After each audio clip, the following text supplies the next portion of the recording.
It's going to happen again. In fact, it's happening right now that they wanted to fix things that they built so many times already. At saka wag niyo sasabihin sa amin ni Secretary Bonoan nung hinihingi namin yung management at sasagutin niya kami kung may pera ang local government. Go ahead. You know, that's a crazy answer eh. Huwag naman ganun ang sagutan. Yeah? Alam naman niyang walang pera ang lokal. That's not the right answer. The right answer, you ask permit when you build. You ask permission from the local government. Baligtarin ko naman ang sitwasyon. Ako pupunta sa bahay mo, hindi ako magpapaalam. What would you feel? Yun. So si Mayor Esco mukhang mayroong anong tawag yan? Anong tawag yan sa kay secretary ng DPWH, no? So matindi pala yung nangyayari diyan sa Manila na mga proyekto ng DPWH, no? Isa na nga diyan yung mga square, yung para mga bahay na posporo diyan sa mga bangkita. Kasi yung narinig ko yung napanood ko yung isang video doon, DPWH daw yung gumagawa doon, pero pundo ng nasyonal. Pundo ng nasyonal. Yung isang ginigiba nga nila yung barangay hall dyan na nakaharang sa isang eskwelahan worth 19 million di umano. Ayun ang nangyari sa 19 million na pera ng bayan. Abo, dinurog hanggang ngayon hindi pa tapos pagdurog. Grabe talaga yung nangyayari dyan sa Manila ngayon, no? Dahil sa hindi na nahihiya, hindi na natatakot yung mga kalikot sa pundo ng bayan. Hindi na sila natatakot. Bakit kaya? So ito, pakinggan natin itong pahayag ni Mayor Esco patungkol dito sa itong tanong na to sa DPWH. Bernard Ferrer, PTV. Hi, good morning. To Mayor Isko, sir. Mayor, palagi po nating naririnig yung sinasabi ng DPWH na ang flood management sa NCR ay nasa MMDA. Sa nakikita niyo po sa Maynila po, sino po ba yung may mas malaking responsibilidad pagdating po sa flood management sa Kamaynilaan? Pagkasabi mo sa DPWH, tigil-tigilan na nila kami ng kagagawa ng hindi kinukonsulta ang lokal na pamahalaan. Naging bad habit na that they think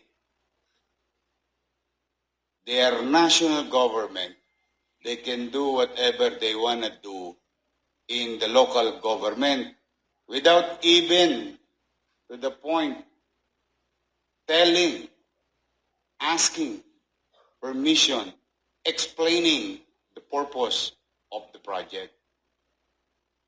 Yun ang talagang naging problema rito. Kaya nagsulputan yung multiple pumping station na hindi gumagana. Ngayon, for purposes of yun, grabe matindi po yung ng DPWH, no? So alam naman natin lalo na yung flood control. Yung flood control sa DPWH yan, no? Umabot ng 500 billion. Di ko sigurado kung ilan ba inabot niyang flood control, no? Na yan yung ginagamit ng mga nasa mga buhaya, no? Yang ng pundo ng DPWH ngayon. Lalo na ngayong 2025 budget, grabe yung pangluloko nila sa pundo ng bayan gamit ang DPWH. The elementary rule is that DPWH will build based on GAA or for other kung samang funding yan. Then, after nila magawa, ibibigay nila sa MMDA. Yung sunog apog, ilang beses na nilang sinusubo sa MMDA. Ayaw tanggapin ng MMDA kasi nga hindi tumatakbo. And they want to build it again or rebuild it again and put money on it, still hindi matakbo. Kaya ang sagot ko, straightforward, yan DPWH, straightforward answer to Secretary Bonoan.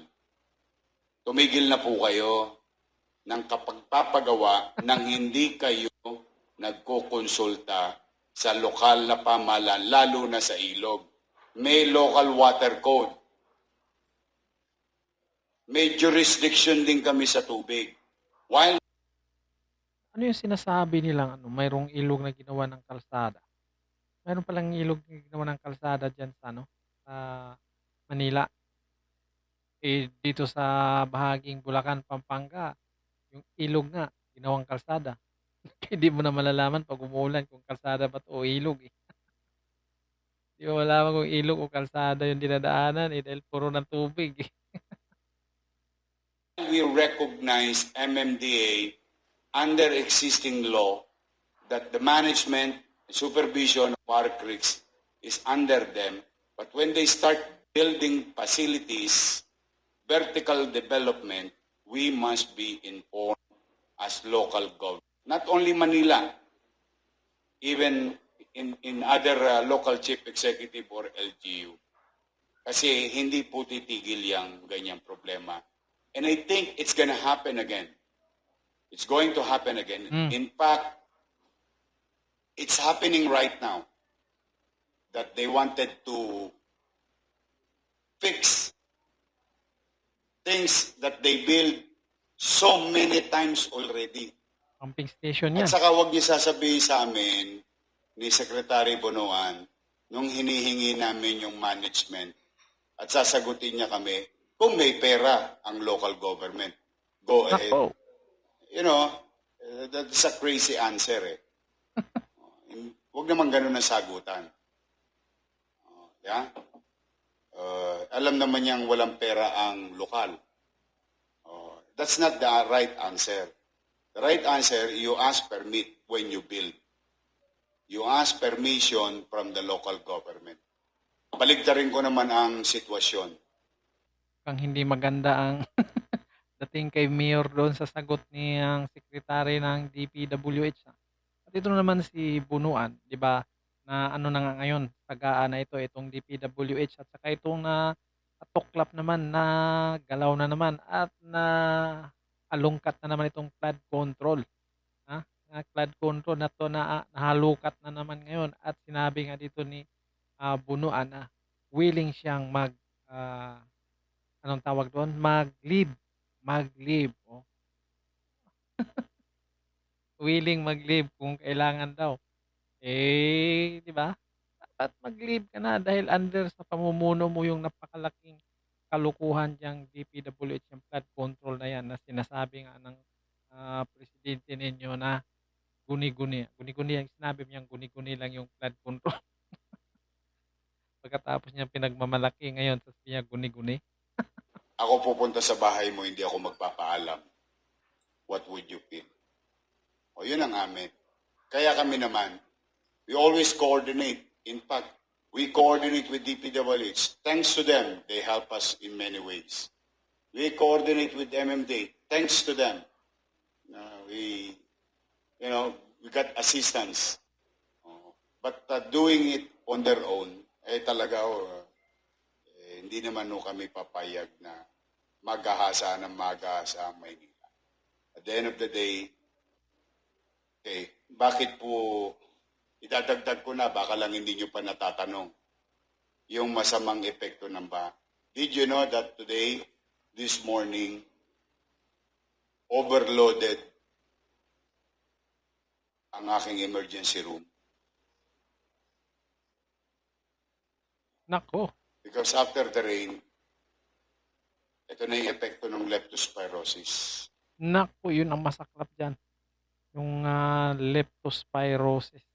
Dahil, yun talaga ang ano dyan, no, sa may mga sobrang Sa isang daang pagbaha. taon na Magnolia, Tuwing bumabaha talaga dyan, yun talagang number one makukuha yan, yung leptospirosis na nanggagaling yan daw sa ano no, sa wiwi ng daga. Dahil napakadumi kasi ng mga kanal-kanal natin, andun nakatira yung mga daga. Kaya pag siyempre pag bumabaha naglalabasan sila, naglalanguyan sila, tatakas sila dun sa tubig. Kaya saka marami dun sa kanal na parang mayroong mga palikuran yung mga daga, dun sila umiihi. Tapos yun hahalo na sa tubig tapos ikaw lusong ka ng lusong ng tubig. Kita mo naman yung mga nagbabaha diyan, 'di ba, paano lumusong yung mga kababayan natin. Talagang yung iba talagang wala naman lang kabuta-buta, talagang ano, dadaan kasi yung virus na yan, virus ba ano diyan sa leptospirosis na yan. Dadaan yan dun sa mga sugat-sugat. Naku, at saka hindi yan basta-bastang infection yang leptospirosis, no? Dahil talagang nakakaano yan, malaking nakakapinsala yang ano ng daga na yan. Kaya yun nga, yun ang nakakalungkot na dahil sa baha na hindi natin kontrolado. In hospital ng Maynila, overloaded kami. Meron kaming 69 waiting of all cases, but most of the major cases is something to do with the flooding. Infection, leptospirosis. So, tamang-tama yung epekto. Pag kinuwenta mo, yung nangyari 2 weeks ago, ngayon umi-epekto na. So, the point is, when we will stop doing things unnecessarily, without proper coordination, and do it, itama natin yung mali so that we will cushion or minimize to damage to property and life about flooding. If we are not going to address it today, and thanks to San Miguel, it's not because Mr. Ramon Ang is with us today. When we were informed by Chairman Artes about this, we immediately cancel our schedule. Bakit? Buti pa tong private to, Tosgas, Tama. willing tumulong. We Tosgas. welcome that because we are serious addressing this flood problem. Because next week, uulan ulit. Next month, uulan ulit. Next year, garantisado may bagyo ulit. So it's going to be a perennial problem. Kaya yun lang po ang amin bilang isang lokal na pamahalaan. They should